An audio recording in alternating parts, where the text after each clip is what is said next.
다 같이 묵도하심으로 수요 예배를 하나님께 드리겠습니다.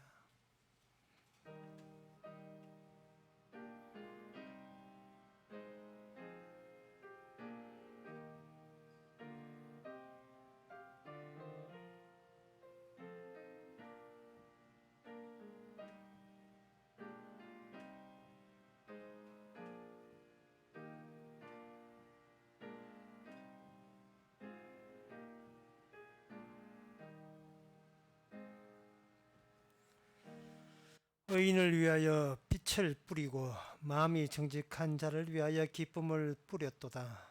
의인이여 너희는 여호와에 인하여 기뻐하며 그 거룩한 기념에 감사할지어다. 오직 여호와를 인하여 기뻐하는 자가 의인인 것을 저희들이 알게 되었사오니 세상으로 나로 인하여 기뻐하지 않는 자 되게 하옵소서. 예수님 이름으로 기도합나이다. 아멘. 찬송가 305장 합시다.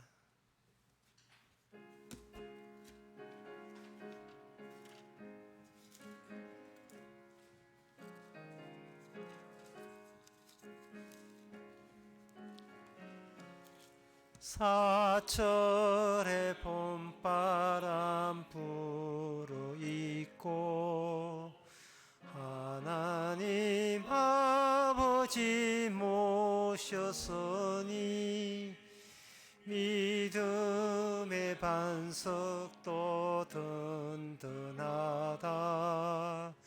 우리 집 즐거운 동산이라. 고마워라 임마누엘 예수만 섬기는 우리 집. 고마워라 임마누엘 복되고 즐거운 하루하루. 어버이 우리를 고이시고 동기들 사랑에 뭉쳐있고 기쁨과 소름도 같이 하니 한간의 초가도 천국이라. 고마워라 임마누엘 예수만 섬기는 우리 집. 고마워라 임마누엘 복되고 즐거운 하루하루. 아침과 저녁에 수고하여 다 같이 일하는 온 식구가 한 상에 둘러서 먹고 마셔. 여기가 우리의 낙원이라. 고마워라 임마누엘 예수만 섬기는 우리 집. 고마워라 임마누엘 복되고 즐거운 하루하루. 이 시간 다 한마음으로 기도합시다. 기도 제목은 사람이 탐을 내지 않으면 질투도 생기지 않는 법입니다. 세상 살아가는 것이 우리가 마음적으로 힘든 이유가 질투심 때문에, 남과 비교하는 데서 오는 그 질투심, 내게 없는 게 남이 가졌다는 그것 때문에 그런데 그게 다 탐심에서 나온 겁니다. 주신 은혜가 얼마나 고귀하고 큰지를 알므로써 이 세상 힘들지 않도록 다 같이 살아가도록 다 같이 기도합시다.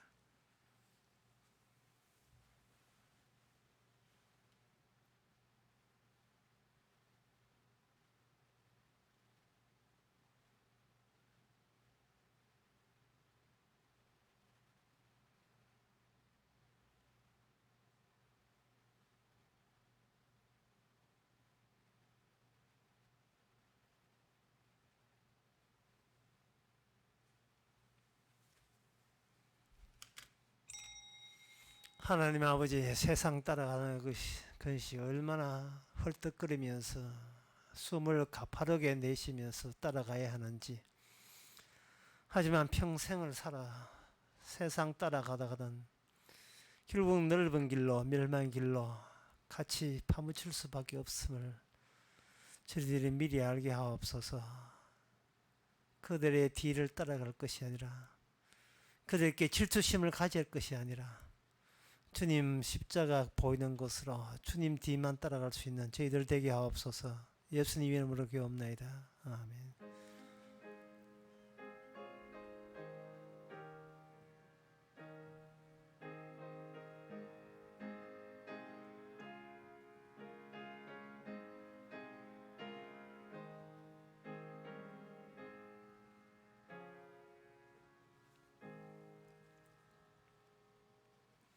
하나님 말씀 봅니다.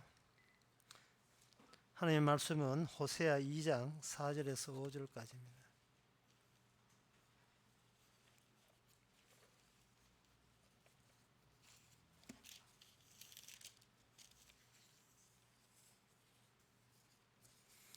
제가 읽습니다.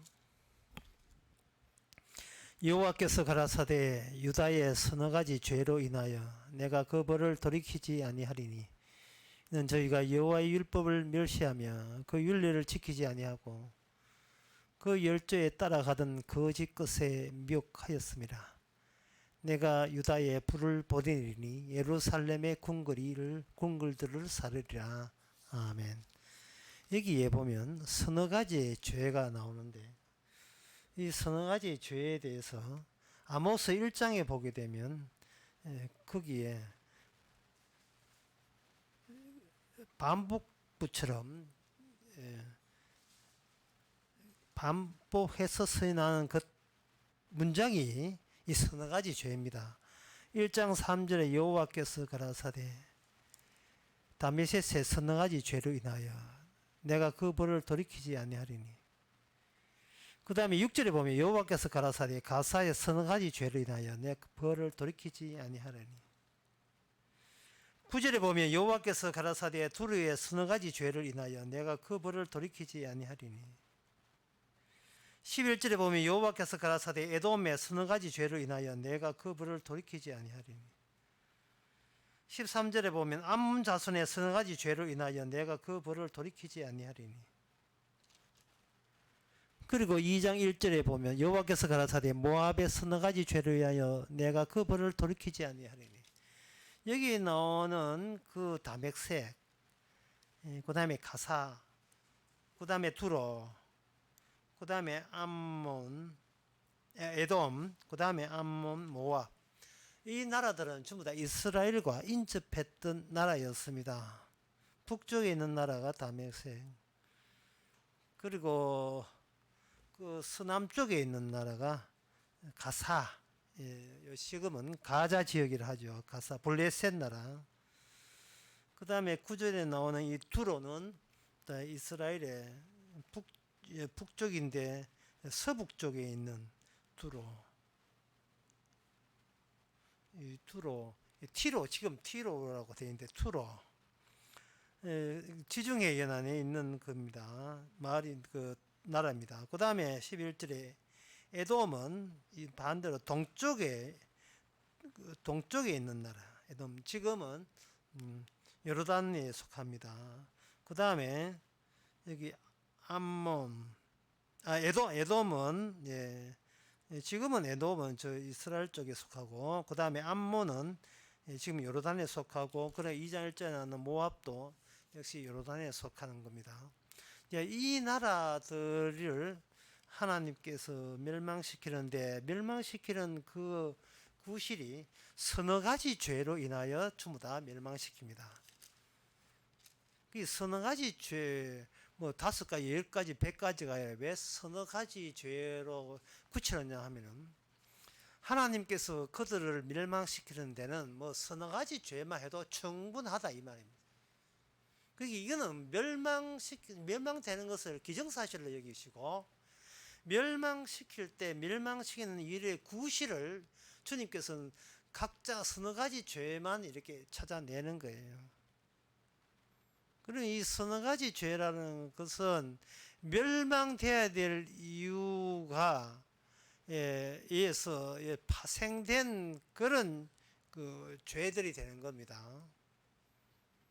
이거는 나라가 어떤 나라, 이게 가사 나라인지 뭐 두로 나라인지 모압이지 암몬이지 에돔인지 그런 구분하지 않고 똑같이 서너 가지 죄, 서너 가지 죄로 이렇게 통일성을 갖추어서 주님께서 그들에게 벌을 내린다는 것은 하나님께서 이방 민족의 운명은 어차피 소멸되라고 하나님께서 만든 나라다 이 말이에요.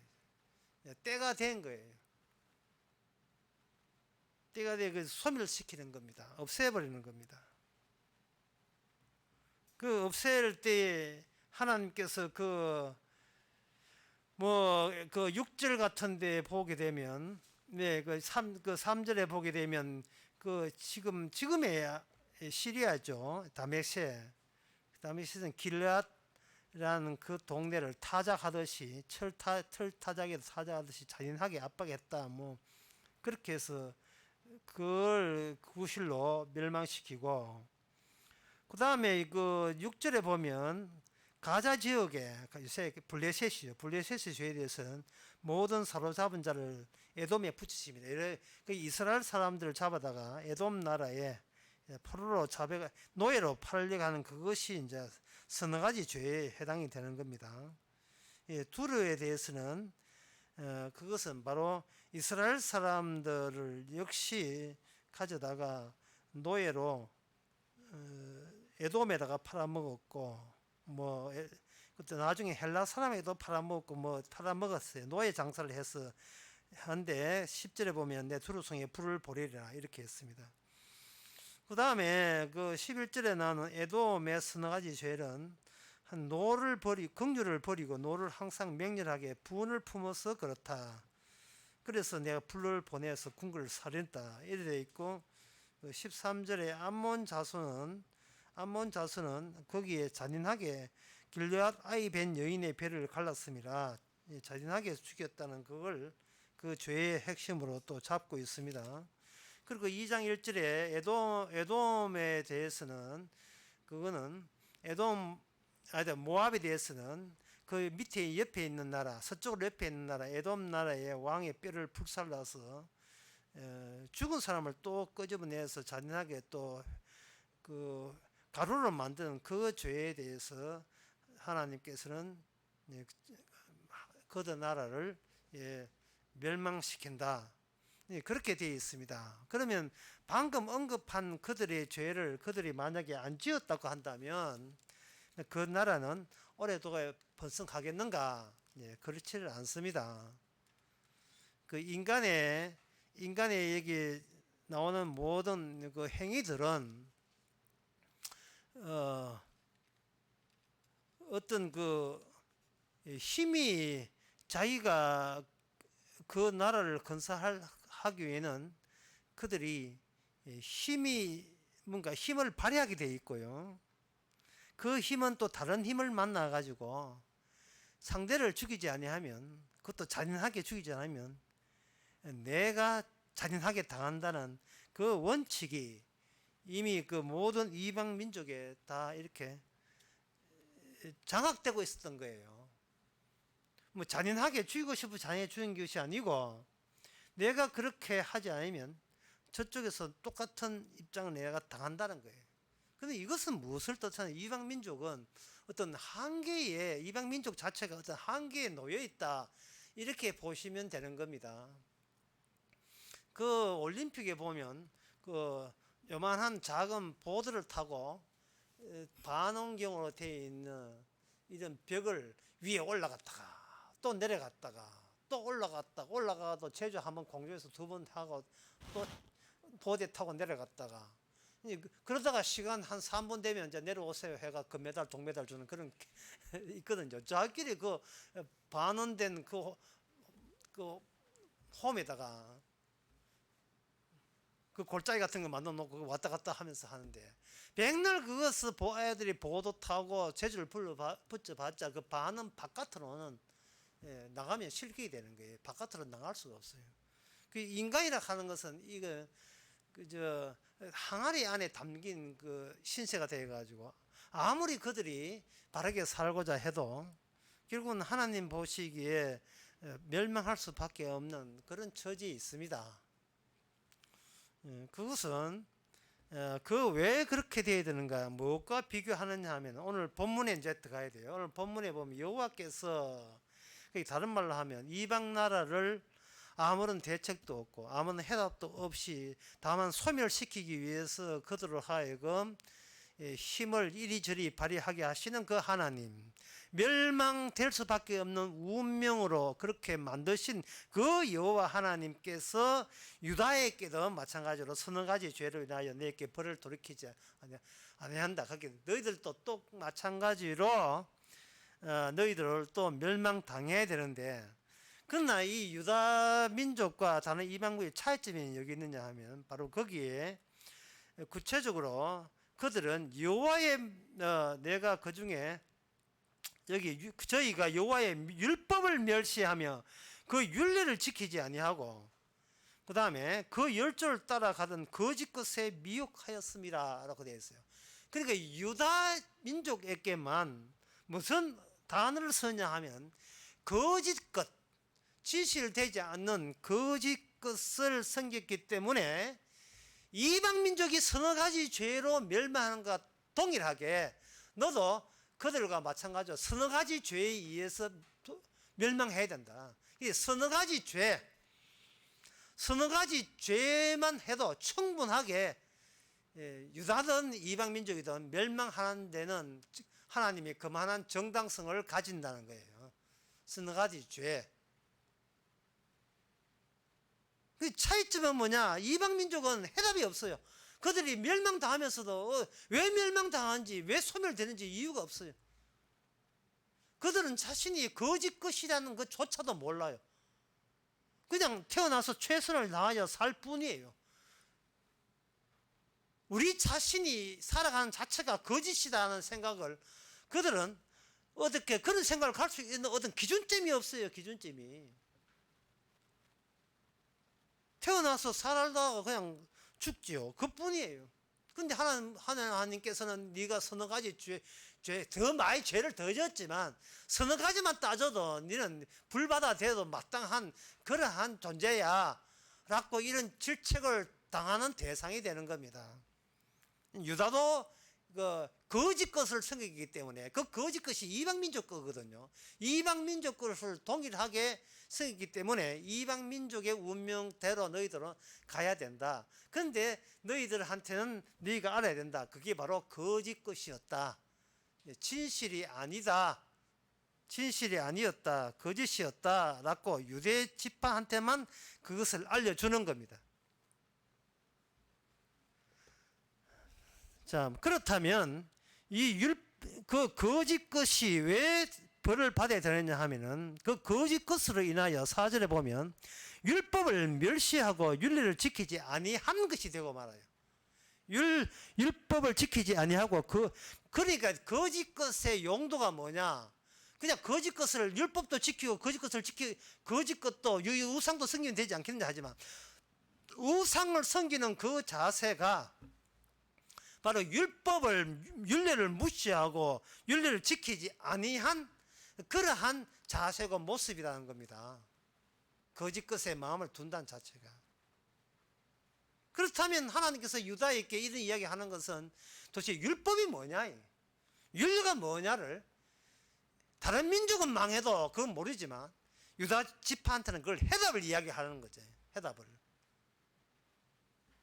미리 결론적으로 말씀드리면 이렇습니다.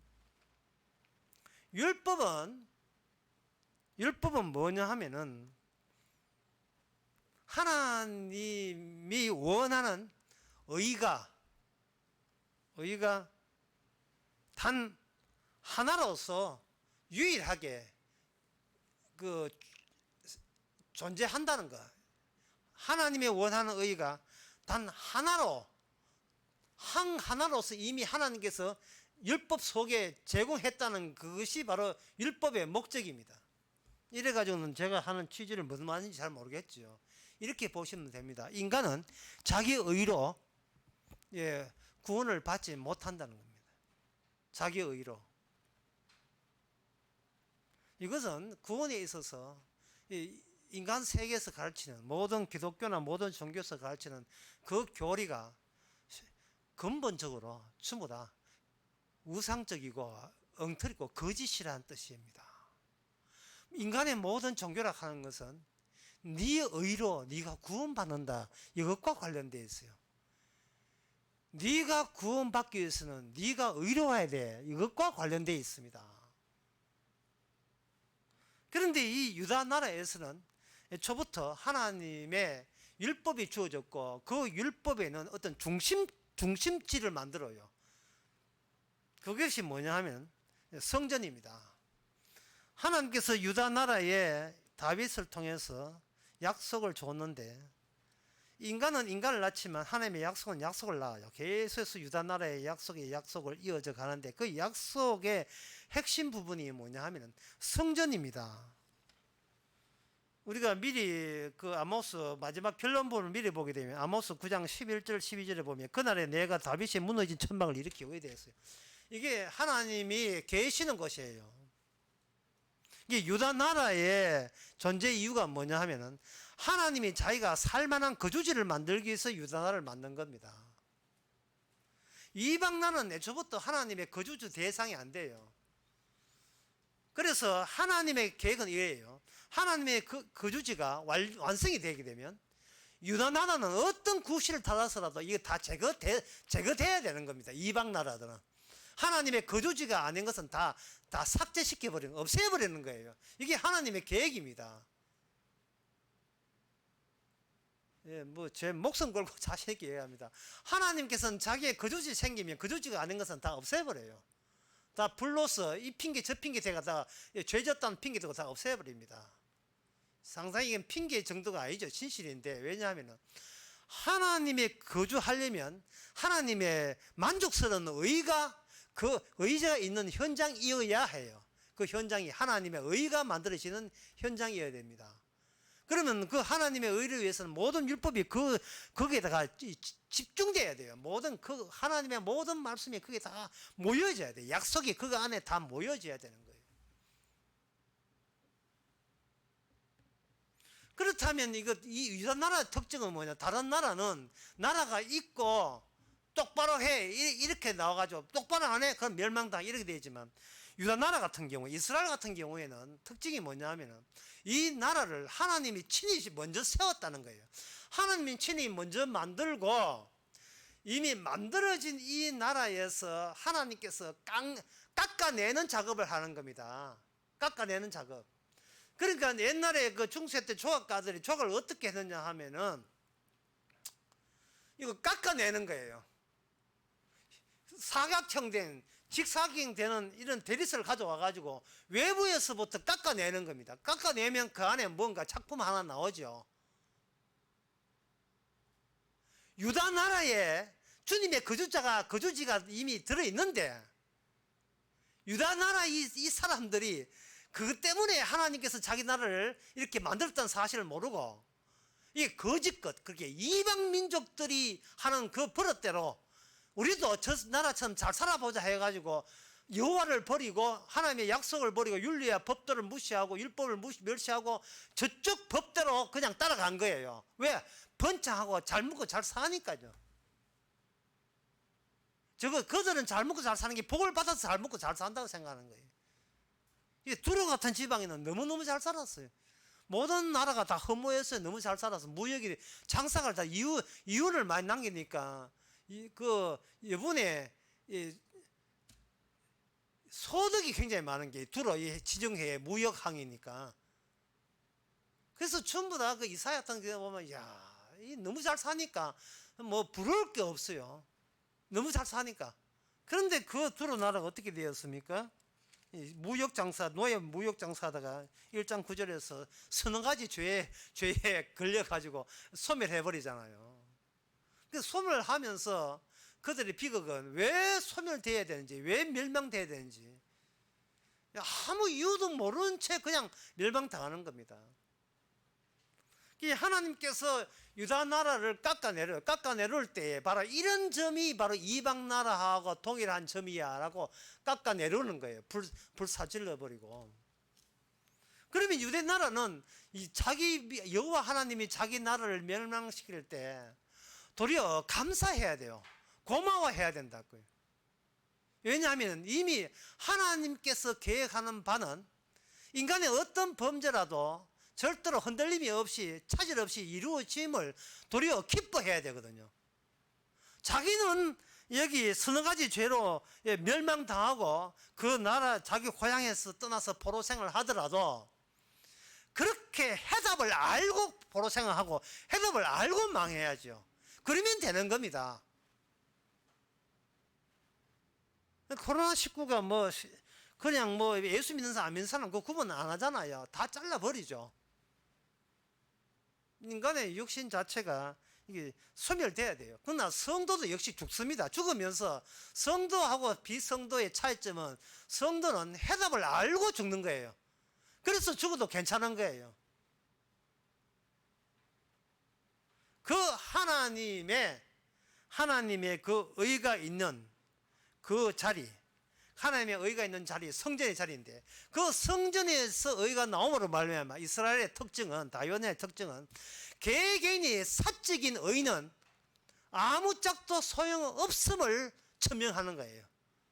개인이 평생 수집한 자기 의로움 있잖아요. 착함. 그런 것은 너의 멸망과 함께 없애버리라는 겁니다. 여러분 이거 기쁘지 않습니까? 내신 성적을 안 받는 거예요. 천국에서. 내신 성적이라든지 수능시험 점수를 일체 치르지 않는 거예요. 이거 어찌 기쁘지 아니한가? 예? 무시험 합격이라는 게 여러분 무시험 합격이 얼마나 감사합니까? 이미 우리 안에 합격이 들어있어요. 근데 우리가 이방 사람, 세상 사람 따라와 보니까 이 그냥 주시는 천국 합격증이 얼마나 좋은지를 몰랐어요. 얼마나 고귀한 줄을 알 수가 없었던 겁니다. 근데 유대 나라만큼 이걸 이방 나라 닮았던 그 부분을 잘라내니까 이게 안에서 그게 느껴지기 시작한 거예요. 그러면 우리는 다윗 언약의 유다 나라에서 중요한 게 성전이거든요. 모든 의는 성전에서 나오고 그 의가 있는 곳에는 하나님의 복이 있어요. 하나님의 거룩이 있으니까, 하나님이 함께 있으니까 하나님이 자기의 영광을 위해서 만든 환경에 그 환경을 감히 인간이 공유가 되게 되면 그 환경은 하나님의 자신의 명예와 자존심을 위해서 만드는 그 찬란한 영광스러움에 감히 우리가 거기에 끼어들었다는 것이 얼마나 이게 황공한 고마운 일입니까? 그걸 위해서는 하나님께서 우리에게 요구하는 것은 바로 익명성이에요. 너는 이름이 없는 사람이 되어라. 이름 없는 사람이 되어라. 내 이름으로 하는 게 생각하지 말라. 내 이름을 하는 게 생각하지 말라는 거예요. 자, 이래가지고는 잘 생각이 안 나죠. 그러면 예를 한번 들어보겠습니다. 만약에 지금 여러분 자신이 나이가 한 50 됐다, 50 가까이 됐다고 생각해 봅시다. 50 넘었다고 생각해 봅시다. 그런데 자식도 없고 아내나 남편도 없고 집도 없고 차도 없고 아파트도 없고 돈도 없던 그 시절을 한번 생각해 보세요. 그 시절이 어떤 시절이냐 하면은 10대 시절이에요. 내 명의로 내 이름으로 되어 있는 것은 아무것도 없어요.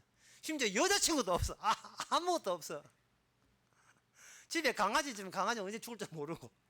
하여튼 이렇게 잠자다가 꿈꾸다가 상상해보자 이 말이죠. 도대체 내 거란 게 아무것도 없을 때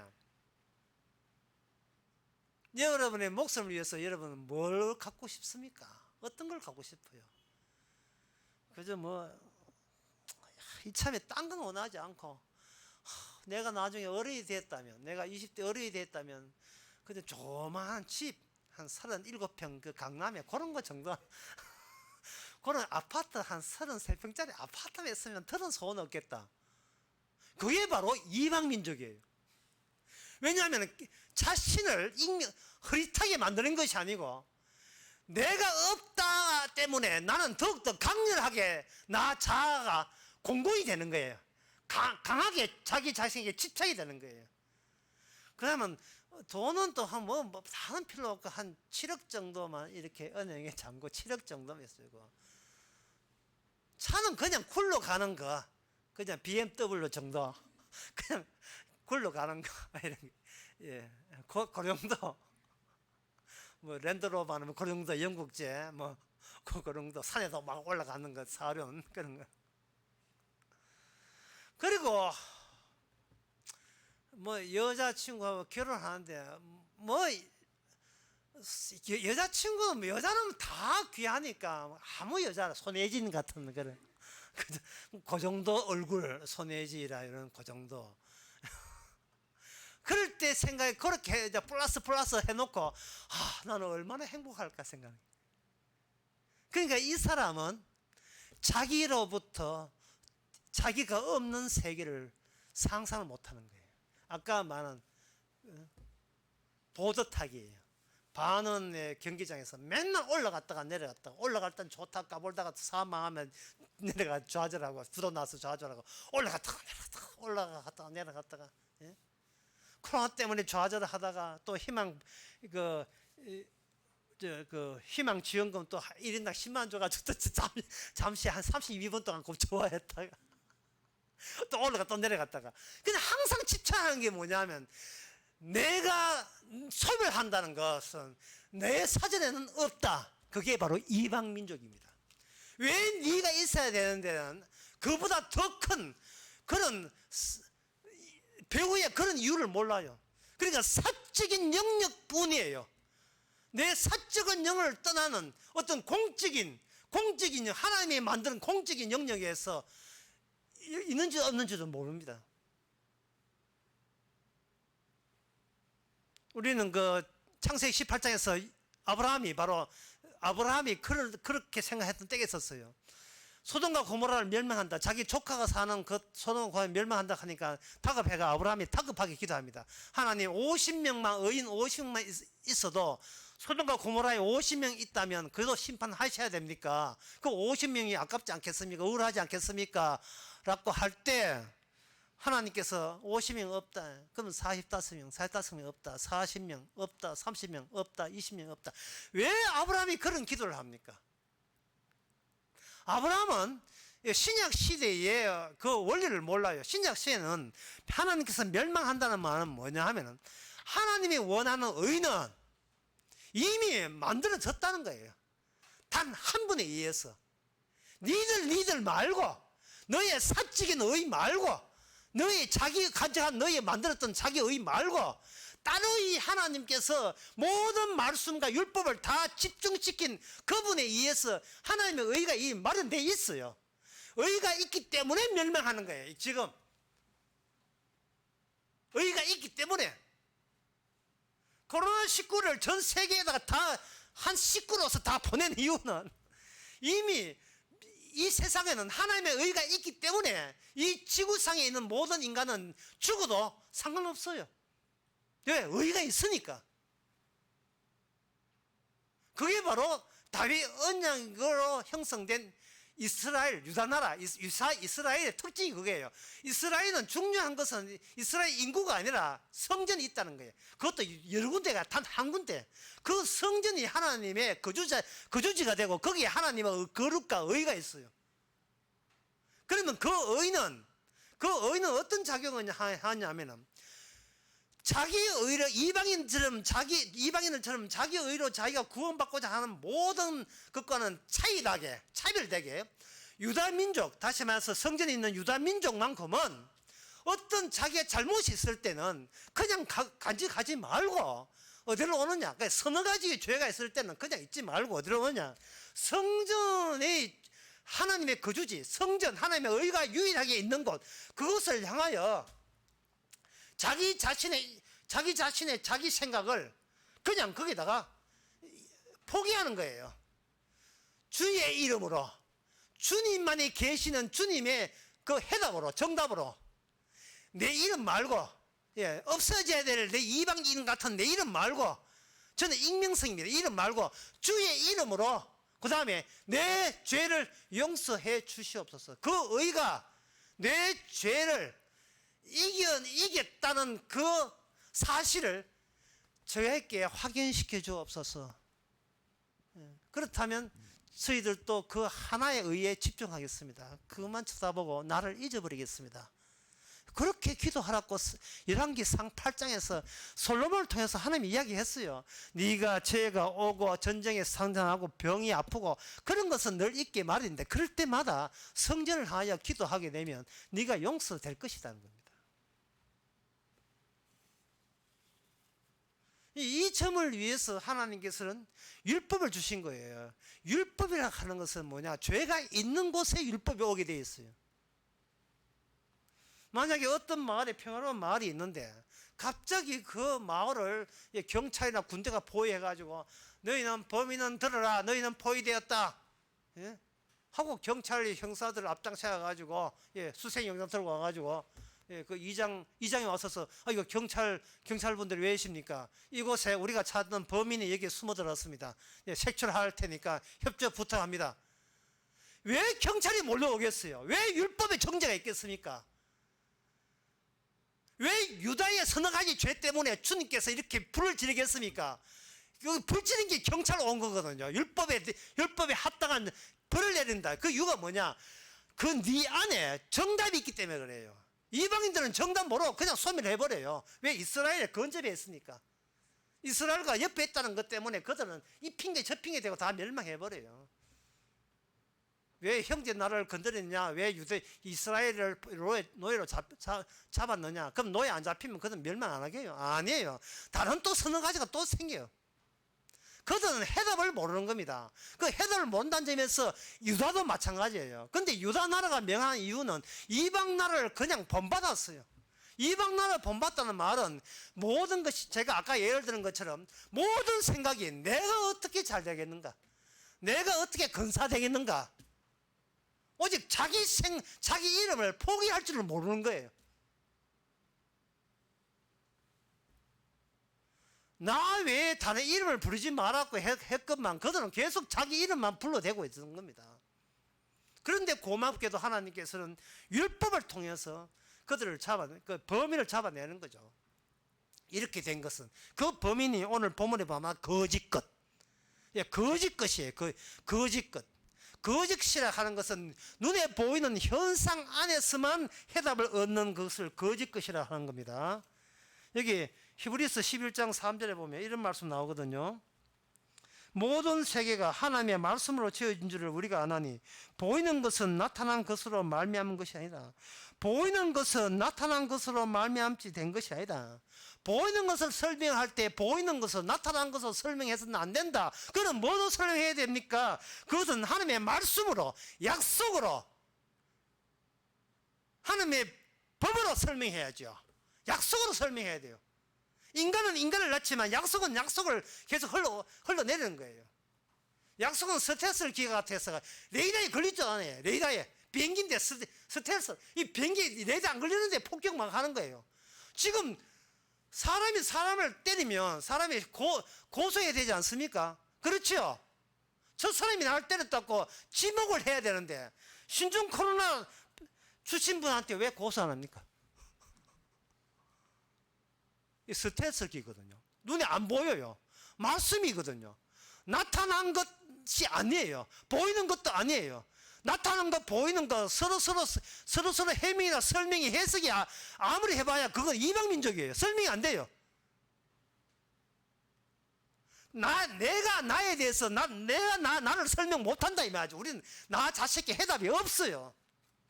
그런데 이방 유대 나라에서는 그걸 하나님의 약속을 보여주기 위해서 유대 나라 선능가지 죄로 해가지고 하나님의 율법이라는 것을 제공하는 겁니다.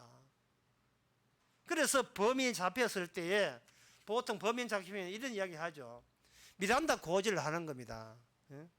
당신은 묵비권을 행사할 수 있으며 당신은 변호사를 선임할 권리가 있으며 지금은 당신의 지금의 진술은 법정에서 불리하게 작용할 수 있습니다. 잡아가!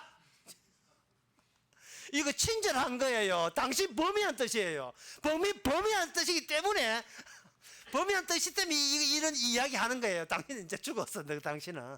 예? 이거 해봐야 소용없어. 변호사 선임해도 소용없고 불리하나 유리하나 당신 따지는 문제 아니야. 당신은 이유도 없이 무조건 이유가 있거나 무조건 당신은 죄가 당신을 지배해.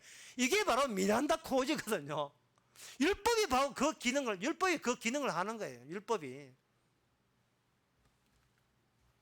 하나님께서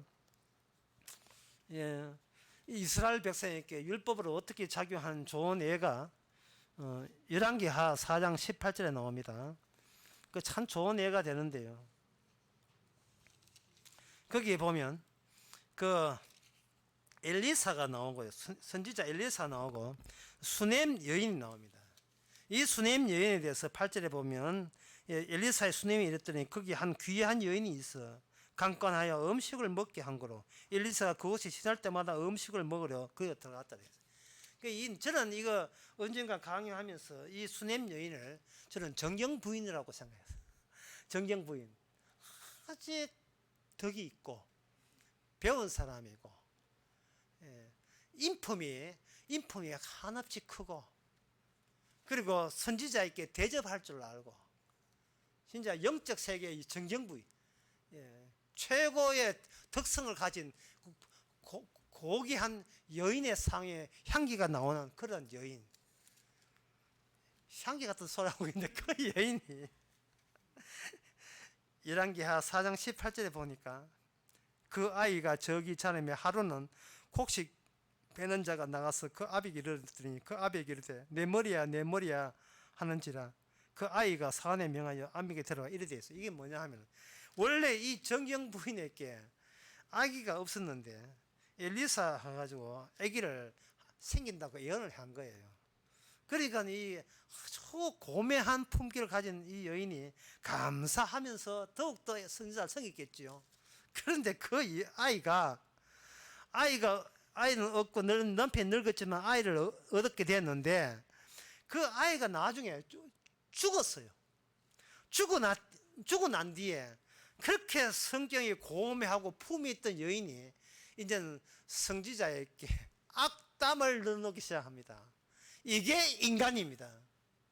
하나님께서는 인간의 그 자기의, 이스라엘은 자기의라는 것이 이 한계에 언젠가는 한계가 드러나게 되어 있어요. 자기의. 그럼 구원이 뭐냐? 나의 의의 한계가 드러나는 것이 바로 내가 구원의 세계로 넘어간 유일한 증거입니다.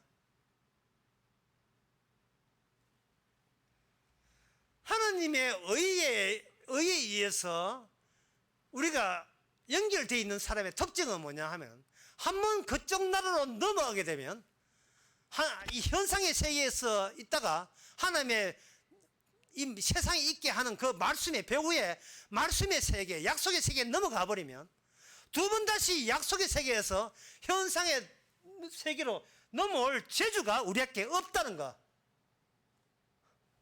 이게 얼마나 놀라운 축복이고 기적인지 몰라요. 이게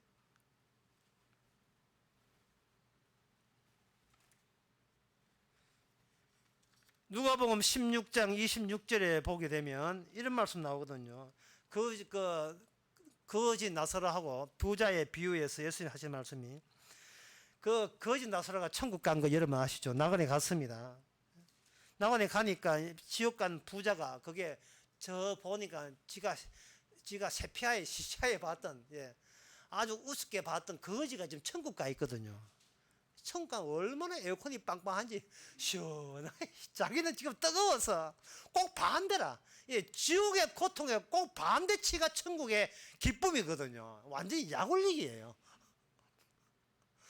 지옥의 반대치라니까요. 그런데 아브라함은 거지 나서 아브라함 품에 안겼어요. 다시 말해서 거지 나서의 사적인 자기 의가 없습니다. 인간은 자기 의로 구원받는 게 아니에요. 자기를 포기한 거예요. 자기가 어렵다 하는 그 자기를 포기한 거예요. 쉽게 말해서 너의 끝은 어디냐? 너의 끝이 너로 닿으면 이거는 이방민족, 이방나라예요. 해답도 없어요. 왜 사는지도 몰라요. 그러나 우리의 끝이 피와 닿아져야 돼요. 예수님의 피, 용서의 피. 아브라함이 그 부자가 주제 파악도 못하고 물 한 걸 손가락 찍어가지고 아주 지도 많이 겸손해졌어. 예?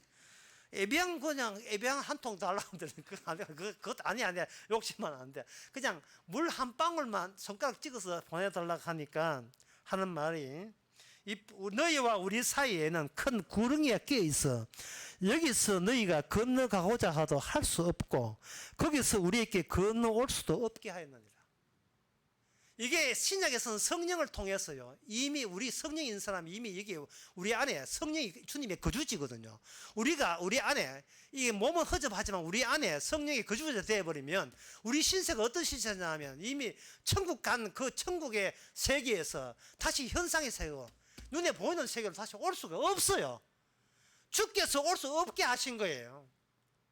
그래서 하나님께서는 이걸 확인하기 위해서 계속해서 신종 코로나19부터 해가지고 모든 이 성도 마귀로 하여금 성도를 흔들기에 하나님께서 허락한 거예요. 다시 현상세계로 돌아오는지. 쉽게 말해서 예수 50년 믿는데 설득 없더라 이런 이야기를 하게끔만 흔드는 거예요. 예.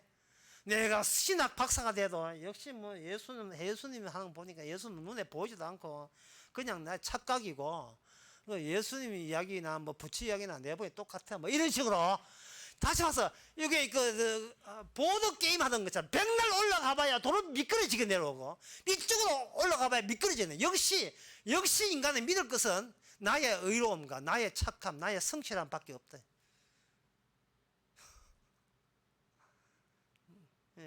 옛날 이야기, 뭐 십자가 다 옛날 이야기고 흘러간 이야기고, 예. 홍해 이야기도 다 옛날에 구라고 뭐, 예. 인간은 니는 네 인생 사나 내 인생 살고 하는 내 인생이라도 나가 붙드는 것이 그래도 남는 장사다. 여러분 이런 생각을 여러분 그 리포터가 되고 요양병원마다 순회하면서 할머니 할아버지한테 해보세요. 할머니 할아버지 평생 어떻게 살았습니까? 남는 것은 역시 나밖에 없다. 뭐 이거는 거의 99.99%인데 순도가 높아요. 예, 거의 대부분입니다. 뭐 교회 권사고 장로 출신 필요 없어요. 교회 권사 예수 하나님 좀 나이 위에 살았어요. 마지막 끝이 예수가 됐든 삼일째 뭐가 됐든 신학 박사 됐든 마지막 건 뭐냐? 내가 살아남아야 나를 잃어버리기 싫다는 게 나를. 그게 바로 이방 민족이에요. 나 외에는 해답이 없어요. 나 외에는 해답이 없다고요. 바로 그 세계에서 주님이 뭐라고 했냐 하면은 누가복음 23장 34절에서 주여 저희를 사하여 주옵소서. 저희가 하나님을 알지 못한다. 저희가 하나님을 알지 못한다. 사실 해답이 없어. 이 땅에는 자기 무슨 소리로 해답이 없으니까 나라도 해답을 잡아야 되니까 나라도 해답을 잡아야 되는 거예요. 대학 교수라도 소용없어요. 이 세상은 바로 그 세상을 해답이 없다는 걸 알려주기 위해서 예수님이 유다 나라의 대표로서 의의 대표자로서 이 땅에 오셔서 왔는데 사람들은 필요 없는 존재라고 죽이 없앴잖아요. 그렇다면 오늘날 우리가 사는 세상에서 우리는 왜 삽니까? 우리가 뭐 부부라고 이거 부부 아니에요. 가짜예요. 왜? 부부란 자체가 나 위주거든요. 교회라고 교회 아니에요. 가짜예요. 왜? 교회가 내가 다니니까 내 교회 위주 아닙니까? 나의 행복, 나의 건강 전부 다 가짜입니다. 그게 해답이 없어서 궁지렁궁지렁한 소리예요. 그게 해답이 없어서.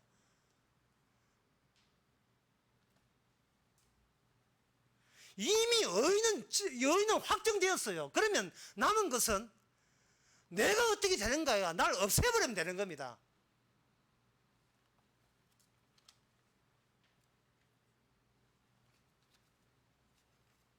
이사야 6장 5절 거기 보면 이사야가 뭐라 하냐 하면은 나는 입술이 부정한 사람이요 그 입술이 부정한 백성 중에 거하면서 만군의 여호와 왕을 배웠다.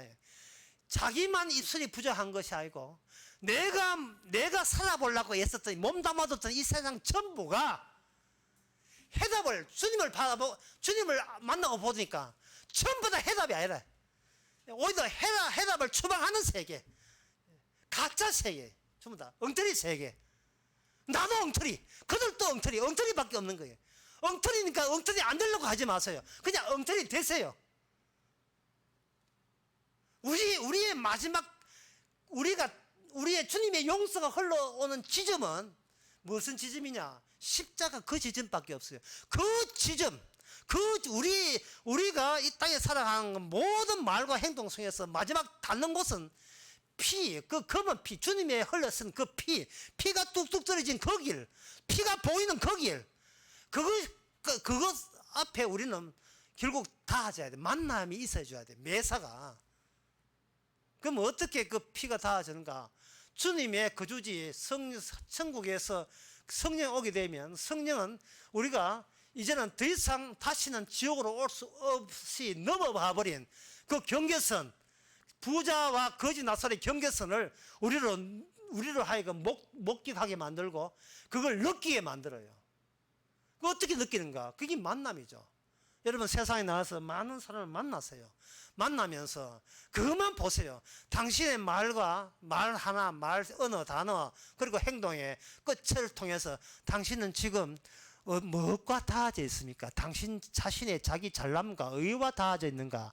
자기 윤리 도덕과 닿아져 있는가? 아니면 당신은 나는 아무 소용없어요. 나는 이미 나는 산자가 죽은 자예요.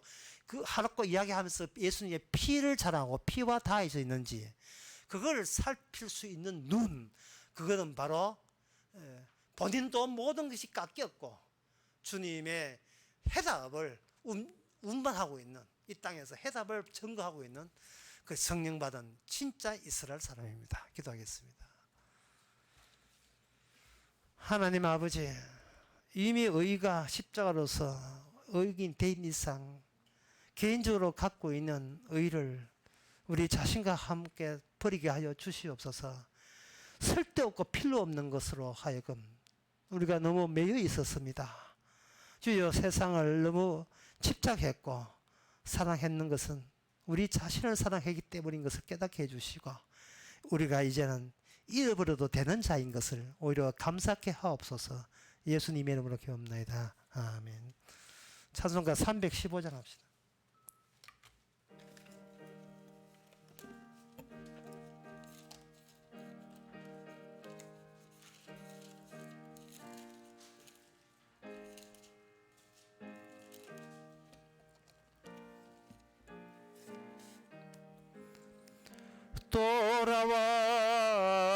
돌아와 마음이 고난이여 길이 참 어둡고 매우 험악하니 집을 나간 자여 어서와 돌아와 어서와 돌아오라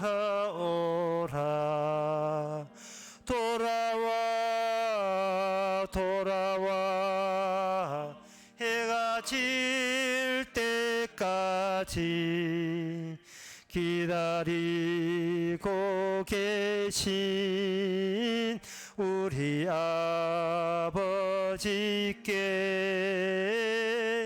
짐을 나간 간 자여 어서와 돌아와 어서와 돌아오라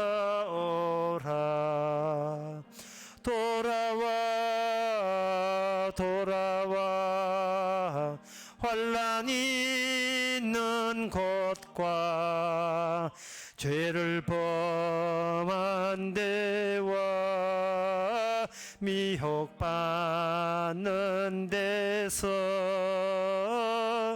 집을 나간 자여 어서와 돌아와 어서와 돌아오라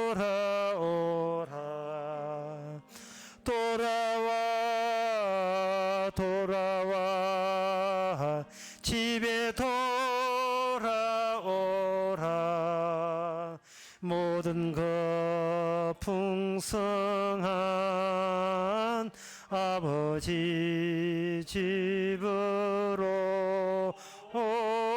집을 나간 자여 어서와 돌아와 어서와 돌아오라. 기도합시다. 지금은 우리 주 예수 그리스도 은혜와 하나님의 거짓 사는가 성령의 충만하시니 십자가 눈에 보면서 감사하는 모든 성도들과 함께 있을지어다. 아멘.